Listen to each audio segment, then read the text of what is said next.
in propria venit, et suiam non receperunt.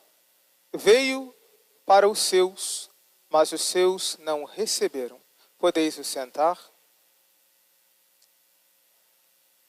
Reverendíssimo Padre Silvano, pároco desta nossa paróquia, reverendíssimos senhores padres Fábio e Padre Gabriel, vigários paroquiais, celebramos hoje com solenidade a reverenda e augusta paixão de nosso Senhor Jesus Cristo. Celebramos hoje o dia da sua entrega pelos nossos pecados. Celebramos hoje o dia da nossa libertação, o dia da nossa redenção, o dia da nossa salvação. E sobretudo por causa disso, amados irmãos, é para nós uma ocasião muito importante para meditarmos as razões que levaram nosso Senhor a oferecer-se por nós. É importante também para nós meditarmos o que levou o bom Jesus, o Deus humanado, a esse extremo de amor pela nossa salvação, pelas nossas almas. Faremos então brevemente uma meditação deste evento tão solene e tão importante da história da salvação. Olhemos então, amados irmãos, para o bom Jesus. Sendo ele verdadeiro Deus e verdadeiro homem, não fez caso da sua natureza divina, mas fez-se pequeno, fez-se semelhante a nós em tudo, exceto no pecado.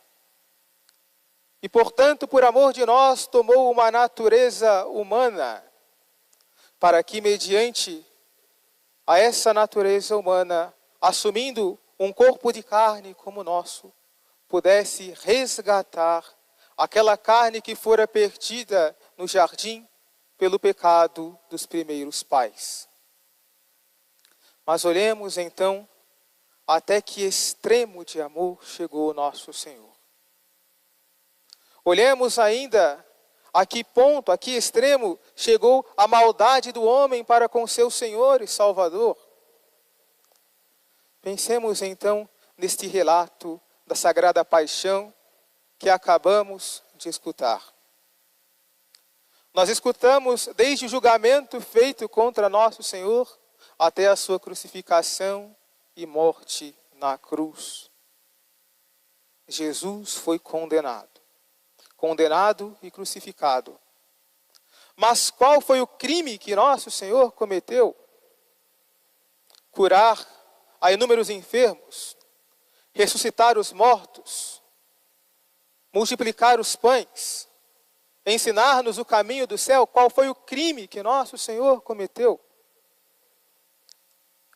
O crime que nosso Senhor cometeu, irmãos, se nós podemos usar essa palavra, foi o seu excesso de caridade, o seu excesso de amor para conosco.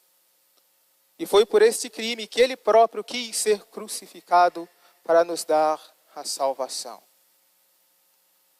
A todo fiel cristão, ao contemplar, ao escutar a narração da paixão, nós ficamos certamente admirados com as maldades que aqueles ímpios fizeram para com o nosso Senhor. Então, muitos de nós podemos também nos perguntar, mas quem fez isso com Jesus? E a resposta, pela própria leitura da narrativa da paixão, parece ser muito clara. Quem condenou, quem crucificou a Jesus, nosso Senhor, foram os judeus, foram os fariseus, que guiados pelos sacerdotes, condenaram a Jesus. Outros ainda poderiam dizer, não, foram os pagãos. Foi Pilatos quem condenou nosso Senhor. E de fato, amados irmãos, essas duas versões da história da paixão estão corretas. Nosso Senhor foi traído, entregue pelos judeus, pelos fariseus e também pelos pagãos. Mas uma verdade essencial da paixão de nosso Senhor, muitas vezes nós esquecemos. Quem condenou a Jesus foram os nossos pecados. Quem matou a nosso Senhor foram os nossos pecados. Quem fez nosso Senhor sofrer foram os nossos pecados. E essa verdade certamente estarrecedora para nós, nós podemos contemplar em cada momento da Sagrada Paixão de Jesus. Façamos então uma breve meditação dos sofrimentos de Jesus por nós, para ali reconhecer qual foi a nossa culpa. Imaginemos, amados irmãos, a nosso Senhor no Horto das Oliveiras, no Getsemane. A leitura do Santo Evangelho nos dá a conhecer que nosso Senhor, naquele momento, entrou numa agonia tão extremada, um sofrimento tão excepcional, que ele chegou a suar gotas de sangue. E naquele suor de sangue, as gotas do preciosíssimo sangue de nosso Senhor regaram aquele chão onde ele estava, recordando para nós aquilo que com muita piedade e reverência nós cantamos, de temores assaltado no jardim, quando se viu todo o peso do pecado em sua alma recaiu. Qual a razão, portanto, amados irmãos, desta agonia de nosso Senhor? Primeiramente, existe um fato médico. Este fato médico é chamado de hematidrose. Essa hematidrose acontece em certos casos, onde uma pessoa está de tal modo amargurado, que diante de tamanha tristeza, as glândulas de suor da pessoa começam a sentir um sofrimento tão extremado que o suor é, na verdade, o sangue. E essa pessoa, no rigor de sua agonia, de sua aflição moral, começa a suar sangue. Qual foi, pois, a razão de nosso Senhor ter suado aquela quantidade imensa de sangue? Foi porque, amados irmãos, naquele momento em que nosso Senhor orava no Horto das Oliveiras, ele viu e compreendeu na sua natureza divina todos os pecados da história da humanidade. Viu desde o pecado de Adão até o pecado que será cometido pelo último dos homens. E viu, portanto, também os nossos pecados. Mas não foi a contemplação dos pecados passados que fez a alma de nosso Senhor ser amargurada, mas foi a contemplação, a visão dos nossos pecados. Nós que fomos resgatados com o sangue preciosíssimo de Jesus, que fomos redimidos pela Santa Cruz, pelas vezes que ofendemos a nosso Senhor, fomos os responsáveis da sua agonia mortal. Jesus não tinha medo da crucificação. Pelo contrário, nós escutamos ontem na leitura do Evangelho que Jesus havia desejado ardentemente aquele momento, com ardor. O que fez nosso Senhor sofrer no Horto das Oliveiras foi a contemplação de cada um dos nossos pecados. Eis, portanto, a nossa parcela de culpa nos sofrimentos de nosso Senhor. Pelos nossos pecados ofendemos, e ofendemos gravemente a nosso Senhor, pois que resgatados por Ele, não reconhecemos tamanho benefício. Mas não bastasse tamanho sofrimento moral, nosso Senhor foi em seguida traído.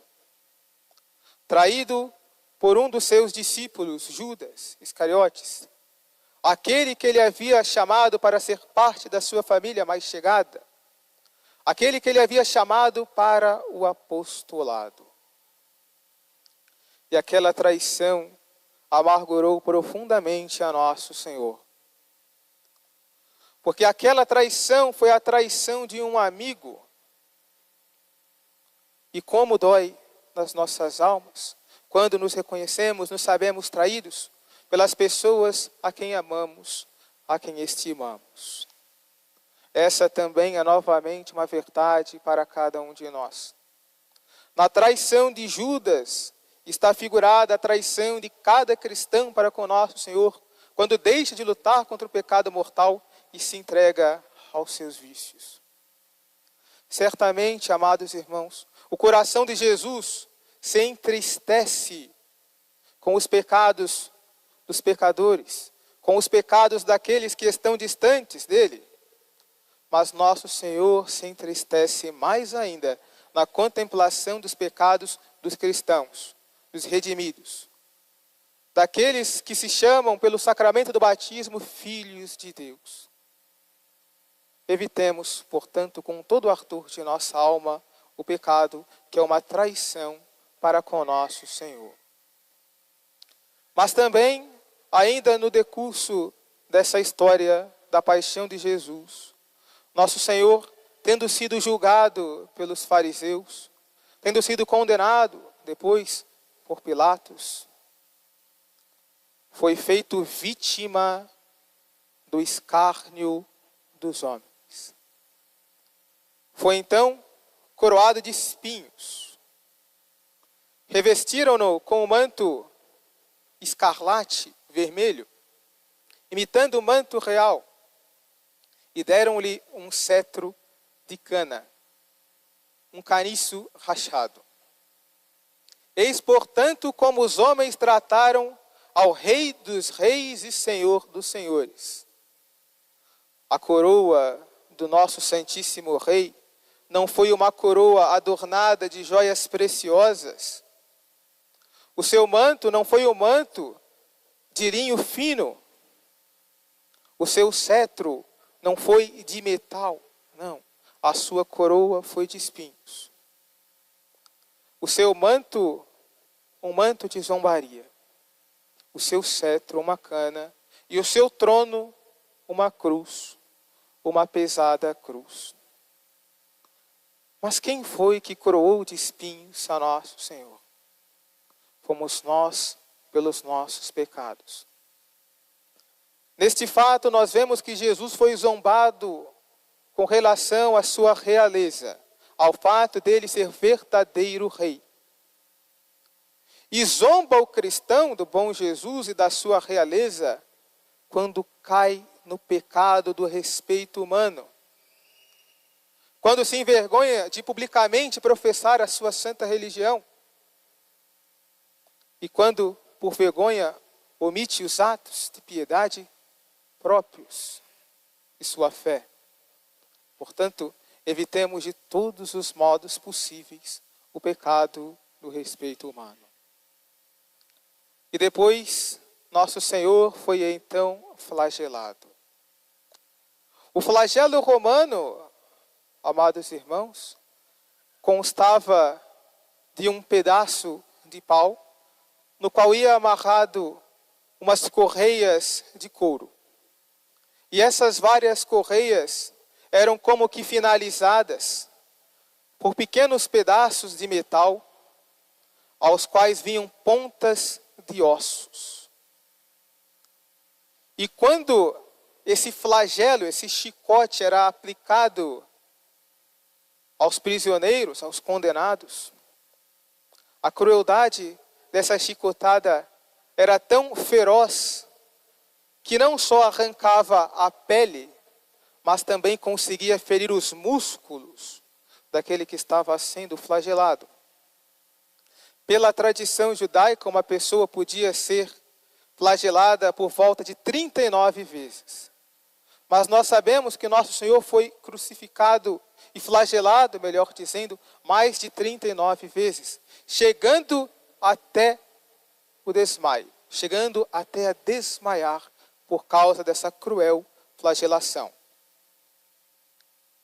Meditemos então nessa flagelação, nesses chicotes que repetidamente recebeu nosso Senhor no seu corpo sagrado. Essas repetidas vezes, amados irmãos, com que nosso Senhor foi flagelado, recordam para nós o problema, a infelicidade do cristão que se entrega aos vícios e que ofende repetidamente a nosso Senhor sem nenhum propósito de emenda. Portanto, aquele que faz pouco caso dos seus pecados, que não busca a emenda de vida, repete, pela sua conduta, a flagelação de nosso Senhor. Mas depois de flagelado, nosso Senhor faz então aquela via dolorosa rumo ao Monte Calvário. Lá ele foi crucificado. Os pregos que foram cravados em Jesus constavam de por volta de 18 centímetros para transpassar a sua carne e também perfurar ainda a cruz. A tradição costuma dizer normalmente que nosso Senhor recebeu esse prego em suas mãos, mas segundo a maioria dos médicos, ele teria recebido esses pregos nos seus punhos. Portanto, numa região muito sensível do nosso corpo.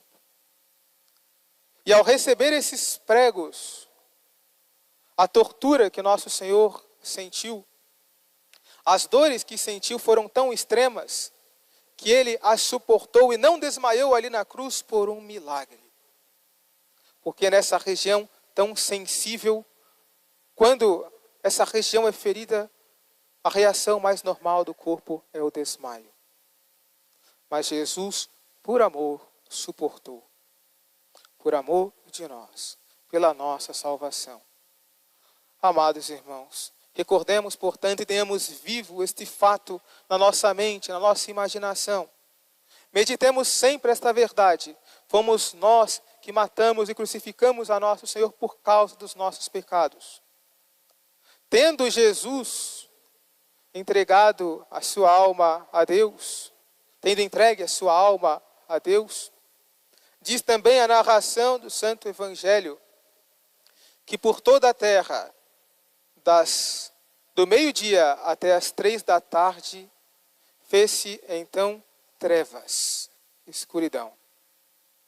E quando Jesus expirou, quando Jesus entregou a sua alma a Deus, moveram-se as montanhas.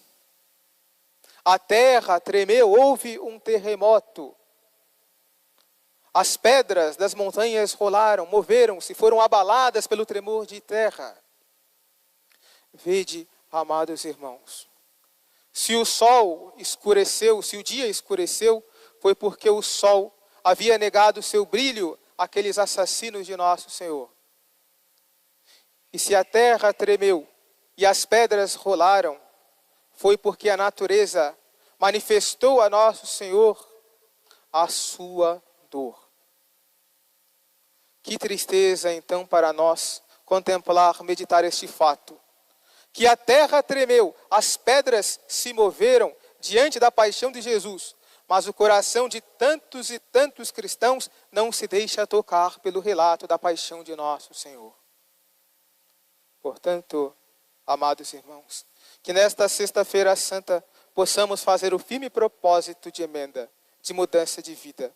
Em instantes, iremos adorar, venerar a Santa Cruz.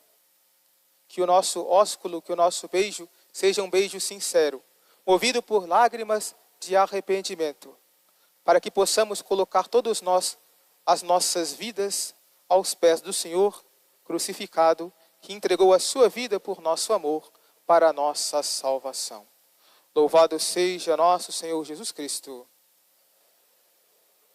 Paixão de Cristo.